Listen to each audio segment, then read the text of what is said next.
Olá, tudo bem com você? Espero que esteja tudo ótimo.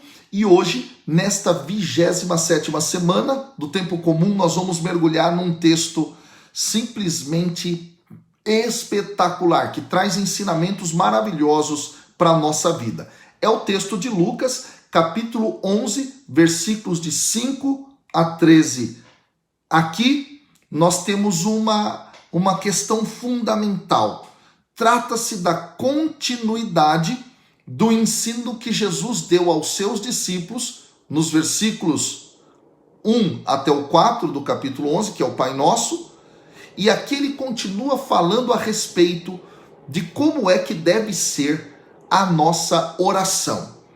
E aí, antes da gente entender como é que realmente deve ser a nossa oração, eu quero já pedir que você possa curtir, compartilhar, comentar, deixar aqui o seu like, tá ok? Por quê? Para que a gente possa, pessoal, fazer com que esta palavra alcance corações por todos os lugares. E eu estou muito feliz por tudo que eu estou recebendo de feedback e testemunhos da parte de vocês. Fico muito feliz que você deixe aqui embaixo os seus comentários, beleza? Então vamos lá. Primeiro fato, então, que a gente precisa entender sobre esse texto de Lucas, capítulo 11, versículos de 5 a 13, é que este conjunto é dividido em 3 partes. A primeira parte vai dos versículos 5 a 8, é uma pequena parábola que Jesus vai contar. Depois, dos versículos 9 a 10, os 3 imperativos que Jesus traz, que são componentes essenciais da oração. Quais são eles? Vamos entender daqui a pouco. E os versículos 11 a 13, né, nos quais Jesus elabora um tipo de argumento retórico que é conhecido como argumento do menor para o maior. O que é isso? Fica até o final do vídeo que você vai saber. É muito interessante, beleza? Versículo 5, vamos lá, sem mais delongas. Diz assim: disse-lhes ainda. Ok, neste momento o autor coloca que Jesus está continuando o ensinamento anterior. Já disse o Pai Nosso. E aí continua. Jesus inicia uma parábola. Quem dentre vós? Esta pergunta que Jesus inicia agora, quem dentre vós? É uma pergunta interessante. Ela é usada várias vezes pelo evangelista Lucas. Por exemplo, aqui, além disso, no capítulo 12, versículo 25, capítulo 14, versículo 28, capítulo 15, versículo 4 e no capítulo 17, versículo 7. Por quê? Por que ele começa assim? Porque essa era uma forma de engajar o ouvinte. Significa, em outras palavras, assim, se coloque nessa situação. Se coloca nessa situação, para pensar. Jesus então está convidando os seus ouvintes a pararem para pensar, para analisar, para ponderar o que ele vai dizer. E aí ele continua. Se tiver um amigo e se for procurá-lo no meio da noite dizendo, meu amigo, empresta-me 3 pães. Aí ele continua, porque chegou de viagem um dos meus amigos e nada tenho para lhe oferecer. Aqui nesse conjunto nós temos coisas espetaculares. Primeiro, a presença da palavra amigo. Ela vai se repetir várias vezes dentro desse texto, ok? Várias vezes. 4 vezes para ser mais exato. Nessa primeira parte 3 vezes, depois uma 4ª vez. O que é isso? Jesus está trazendo para a linguagem da oração o código da amizade, o código moral da amizade. O que significa isso? Jesus mostra para nós que a relação que nós devemos ter com Deus ao orarmos é uma relação de amigo. É uma relação de intimidade, ou seja, ele está dizendo aqui, veja, se você tiver um amigo e for procurá-lo no meio da noite, amigo, gente, amigo. A expressão que é utilizada aqui pelo personagem dessa parábola é meu amigo. Ele chega para o outro e diz meu amigo. Olha que coisa. Então, ele dá um peso aqui para esta relação de intimidade. Isso é fundamental. E aí ele pede, empresta-me 3 pães. O verbo emprestar aqui está colocado no imperativo. É o verbo kreson em grego. E esse verbo, ele é um termo raro. É aquilo que nós chamamos de rapax legomena. Essa expressão dentro da exegese bíblica se refere a termos que aparecem poucas vezes. No caso aqui deste, uma única vez. Mas quando a gente estuda esse termo em textos, por exemplo, extra-bíblicos, onde ele aparece, geralmente a conotação que ele tem é um emprestar de amizade mesmo. É um emprestar quando você tem intimidade com o outro. Olha isso. Que coisa espetacular. A oração deve ser feita sempre com esta consciência de intimidade. E aí então, o texto continua dizendo, não é? Que ele chegou, este personagem chegou na casa de um amigo para lhe pedir emprestado pão, porque chegou um de seus amigos no meio da noite em sua casa. Olha isso, a amizade aqui. A amizade que te faz sair de casa de madrugada, de noite, no meio da noite, que era o momento dos ladrões atacarem naquela época, e ir até a casa de um outro. Por que isso? Porque aqui se trata da lei da hospitalidade. Isso é algo presente desde o Antigo Testamento. Você precisava acolher o forasteiro, acolher o peregrino. Por quê? Porque naquela época as pessoas não tinham estrutura igual nós temos hoje. As viagens eram feitas muitas vezes a pé, as distâncias eram longas e nem sempre pelos lugares havia hospedarias. Neste sentido, para assegurar a sobrevivência, era importante que todos fossem hospitaleiros em relação a quem chega de fora. E neste caso aqui, quem está chegando de fora é um amigo. Olha que dado interessante. Aí o texto continua. Versículo 7. E ele responder de dentro: não me importunes, a porta está fechada e meus filhos e eu estamos na cama. Não posso levantar-me para dá-los a ti. Aqui tem algo interessante. Naquela época as casas eram feitas com um único cômodo e uma única porta. E aí, isso significa que todo mundo dormia naquele mesmo cômodo. E dormiam perfilados em esteiras. De tal modo que se a porta está aqui, ó, você coloca as esteiras aqui para toda a família dormir. E geralmente o pai de família ficava na última posição. Então quando você bate aqui na porta, ó, para você levantar, você tem que acordar todo mundo. Você tem que acordar toda a sua família para poder inclusive abrir a porta. Olha que detalhe fantástico aqui. Nesse sentido, o que está sendo dito é que este sujeito não está com vontade de abrir a porta e acordar a família inteira. E aí o versículo 8 diz assim: digo-vos, Jesus continua, mesmo que não se levante para dá-los por ser amigo, levantar-se-á ao menos por causa da sua insistência. Então imagina esse cara batendo na porta, de forma insistente. Aqui tem um detalhe, no grego, aquilo que está dito insistência, em grego, é é até difícil de pronunciar, mas é assim, ó, anaideia. E só ocorre uma única vez em todo o Novo Testamento. Mais uma vez, Lucas é cirúrgico nas palavras.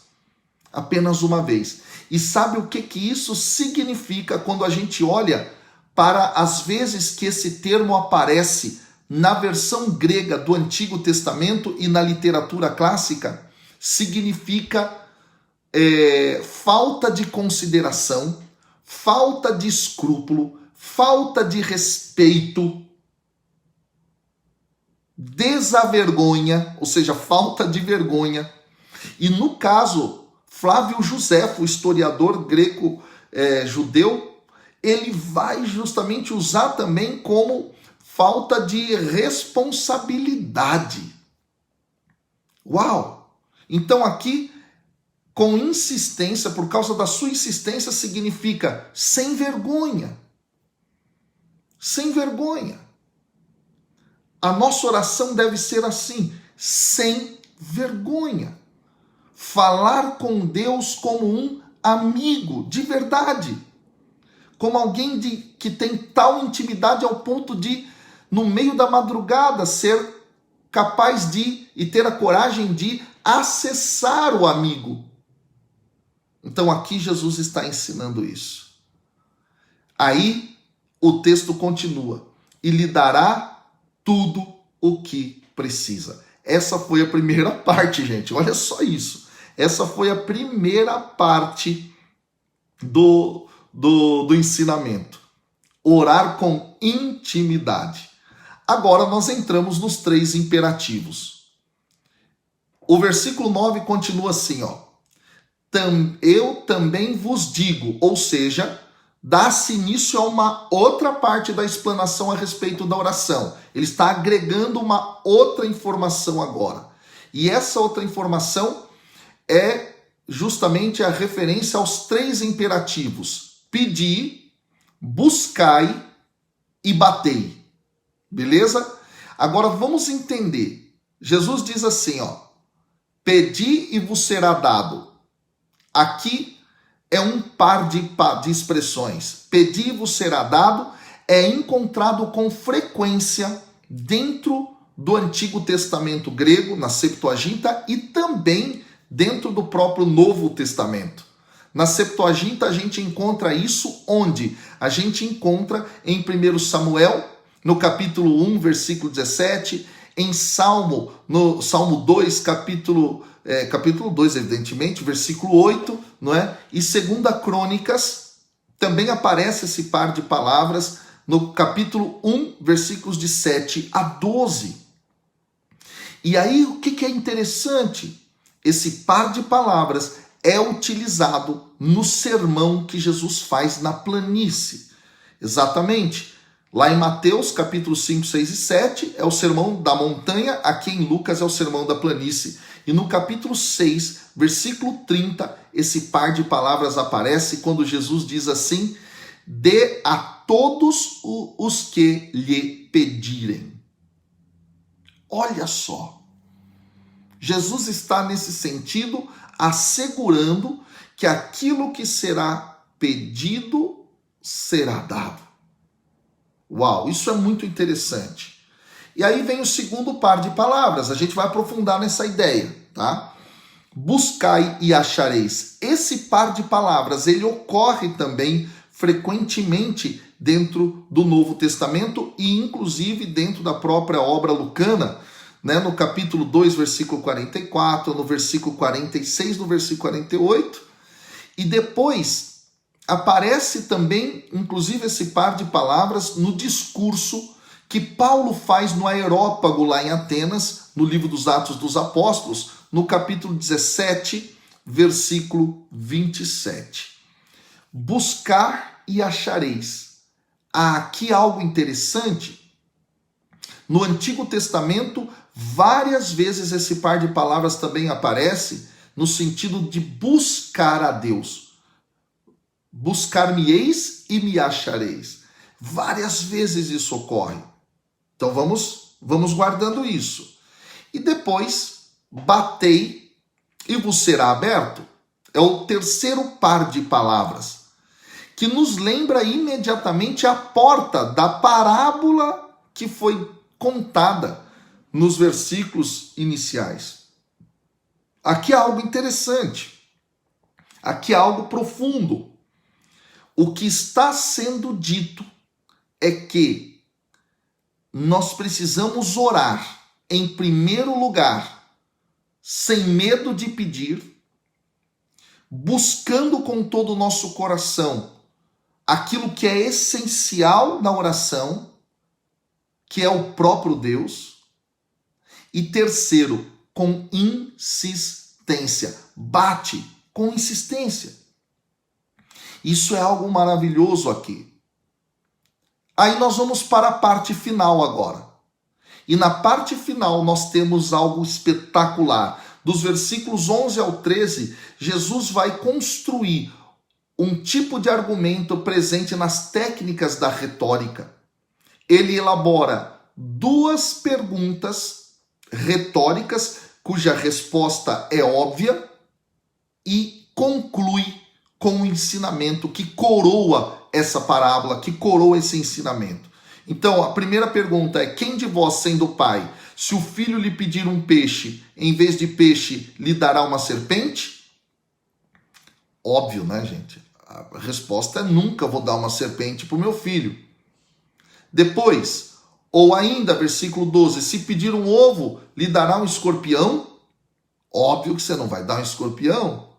Então aqui, Jesus vai elaborar um tipo de argumentação que Lucas coloca várias vezes dentro do seu texto. Isso está presente no capítulo 12, versículos 6 e 7, capítulo 12, versículos 25 e 27, capítulo 13, versículos 15 e 16, capítulo 18, do 1 ao 8, isso vai aparecer. Ou seja, verdade ou não é? Você vai dar peixe para o seu filho ao invés de serpente? Verdade ou não é? Você vai dar ovo ao invés de escorpião? Sim, claro que sim. Então, esse é o aspecto do argumento que a gente diz menor. Qual é o maior agora? Ele diz assim, ó, versículo 13. Aí vem o ensinamento para concluir. Ora, se vós que sois maus sabeis dar coisas boas aos vossos filhos, quanto mais o Pai do céu dará o Espírito Santo aos que o pedirem. Então Jesus está ensinando nessa terceira parte do texto do Evangelho de hoje, que aqui é preciso que a gente tenha clareza de que se nós pedirmos algo que realmente é bom, o Senhor vai nos atender. E algo que realmente é bom é o quê? O próprio Espírito Santo. Ou seja, aquilo que é essencial para a nossa vida. Não se trata aqui apenas de pedir coisas como um carro, uma casa. Também posso pedir, mas o que é essencial, isso é assegurado pelo Senhor, que isso será dado. Ou seja, o dom maior, que é o Espírito Santo. É muito interessante que quando a gente compara o paralelo desse texto em Mateus, o final lá em Mateus é diferente. Lá é assim, ó: coisas boas àqueles que pedem, né, serão dadas. Aqui não, aqui o que é dado? O Espírito Santo, que em Lucas é justamente a essência daquilo que deve ser o nosso pedido ao Senhor. Aliás, isso vai aparecer em Atos do capítulo 1, versículo 14, quando diz que eles estavam no cenáculo perseverando em oração. E eles estavam perseverando em oração para quê? O texto nos responde em Atos 2, para o derramamento do Espírito Santo. A pergunta que eu quero te fazer nesse finalzinho aqui é: número 1, sua oração tem intimidade com Deus? A tua relação é como amigo? 3, você de verdade pede, não tem medo de pedir? 2, nesse sentido, né, dessa segunda parte, você busca a Deus de verdade? E aí? E agora por fim já, vem cá, você pede o essencial, que é o Espírito Santo, todos os dias da sua vida, ou as suas preces são apenas pedindo coisas outras que não a essência? Pensa nisso. Que Deus te abençoe, estamos juntos, até amanhã. Valeu, gente!